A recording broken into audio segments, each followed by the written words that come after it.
So you think that Bradley Birkenfeld should just not go to jail and should be given 30, 40, 50, 60, $70 million? Well, let's put it this way. Putting Bradley Birkenfeld in jail will be one of the biggest mistakes the United States can make, and it will hurt every taxpayer because you will lose access to other Bradley Birkenfelds who will bring to our Treasury billions and billions of dollars, both immediately and in the future. So putting him to jail would be the biggest mistake. In terms of the reward, that's the second half.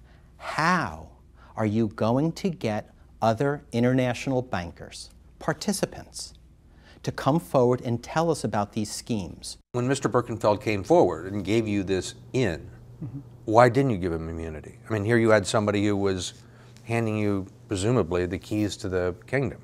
Well, it certainly wasn't the keys to the kingdom. When Mr. Birkenfeld came in, he offered us some information. We gave him limited immunity, which allowed him to make a proffer, tell us what he knew. In exchange, we wouldn't use that information against him.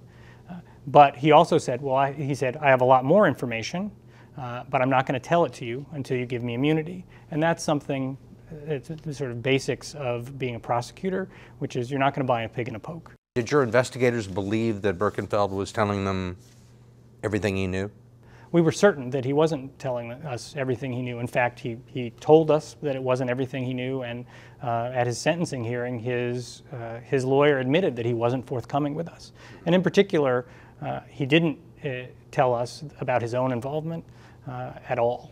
If he hadn't done anything wrong, why would he need immunity? That's a question prosecutors often ask.